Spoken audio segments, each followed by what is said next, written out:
নমস্কার, আজকে চলে এসেছি একটা নতুন রেসিপি নিয়ে। আজকে দেখাবো পেঁয়াজ ছাড়া সবজি দিয়ে চিকেন। আমি পেঁপেটাকে খুব ভালো করে পেস্ট করে নিয়েছি আদা আর কাঁচা লঙ্কা দিয়ে, আর নুন আর লেবু দিয়ে ভালো করে ম্যারিনেশন করে নিয়েছি। এছাড়া আমার লাগছে দই, গোটা রসুন, রসুনের কোয়া আরকি, ঘি, গরম মসলা আর কিছু গুঁড়ো মসলা যেমন হলুদ গুঁড়ো, লঙ্কা গুঁড়ো, জিরে গুঁড়ো, ধনে গুঁড়ো আর গরম মসলা। তো এ গরম মসলা ছাড়া বাকি গুঁড়ো মসলাগুলোকে আমি একটু জলে ভিজিয়ে রাখবো যাতে একটু মানে বাটা মসলার টেস্টটা পাওয়া যায়। আমি রান্নাটা করব সর্ষের তেলে। আমি 2 টেবিল স্পুন মতন সর্ষের তেল দিয়ে সর্ষের তেলটাকে একটু গরম হতে দিয়েছি। এর মধ্যে দিয়ে দেবো কিছু গোটা কাঁচা লঙ্কা। কাঁচা লঙ্কাটা বুঝে দেবেন, যে যেরকম ঝাল খান সেরকম দেবেন। আর দিয়ে দেবো গোটা জিরে। এবার এই জিরে লঙ্কাটা একটু গন্ধ ছাড়লেই আমি দিয়ে দেবো ওই মসলাগুলো যেটা জলে ভিজিয়ে রেখেছিলাম সেটা। দিয়ে এটাকে মিডিয়াম আঁচে ভালো করে কষতে হবে। কারণ এই মসলাটা কষার উপর অনেক কিছু মসলাটা যেন পুড়ে না যায় সেটাকে আমাদের খেয়াল রাখতে হবে। মসলাটাকে খুব ভালো করে কষে নিয়ে যখন একটু গন্ধ ছাড়বে তখন আমি এর মধ্যে দিয়ে দেবো রসুনের কোয়াগুলো। আমি মোটামুটি গোটা 15 রসুনের কোয়া নিয়েছি। এবার যে যেরকম রসুন অনেকে অনেক রকম পছন্দ করেন, একটু কম বেশি করে দিতে পারেন। তো রসুনটাকে দিয়েও আমি ভালো করে একটু কষিয়ে নেবো। কষিয়ে নিয়ে আমি এবার ম্যারিনেশন করা চিকেনটাকে দিয়ে দেবো।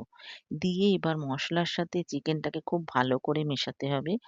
এই মেশানোটা যেন খুব ভালো করে হয়। মানে প্রত্যেকটা চিকেনের সঙ্গে যেন মসলাটা লেগে যায়। সেইভাবে করতে হবে। চিকেনটার সঙ্গে ভালো করে মিশিয়ে নিতে হবে। মিশিয়ে নিয়ে এটাকে ঢাকা দিয়ে মোটামুটি ১ম এ আমি যখন এরকম কষছি তখন হাই ফ্লেমে করছি। কিন্তু যখন ঢাকা দিয়ে দেবো মোটামুটি ৭-৮ মিনিট রাখবো মিডিয়াম আঁচে। এবার রেখে আমি খুলে দিয়েছি। এইবার আমি 1/2 কাপ মতন দই ফেটিয়ে রেখেছিলাম, সেটাকে দিয়ে দেবো। রান্নাটা করা খুব সহজ এবং খুব ইজি, যে কেউ করতে পারবে এবং খেতেও খুব সুস্বাদু। আশা করি ভালোই লাগবে। আপনারা অবশ্যই বাড়িতে করে দেখবেন, কেমন লাগে জানাবেন কমেন্ট বক্সে। ভালো লাগলে অনেক লাইক, শেয়ার দিবেন। আর আমার চ্যানেলটা যদি এখনো সাবস্ক্রাইব না করে থাকেন তাহলে সাবস্ক্রাইব করার অনুরোধ রইলো। আসলে এটা সাবস্ক্রাইব করে দিলে কি হবে, আমারও মানে রান্না করার উৎসাহটা বেড়ে যাবে।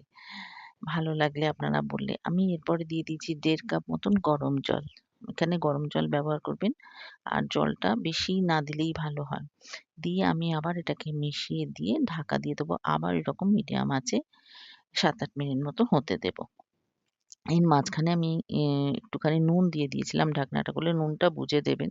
কারণ আমি নুন দিয়ে মাখিয়েছিলাম, এখানে তো আর কিছু দিচ্ছি না। কাজেই নুনটা বুঝে যদি লাগে তবেই দেবেন। এরপরে ঘি গরম মসলা দিয়ে দেবো। ঘি গরম মসলা দিয়ে দিলেই আমার মোটামুটি রান্না কমপ্লিট। আমি ১০ মিনিট রেখে দিয়ে তারপরে আমি সার্ভ করব। তাহলে অবশ্যই বাড়িতে করে কেমন লাগে জানাবেন। তাহলে আজকে এই পর্যন্তই। নমস্কার।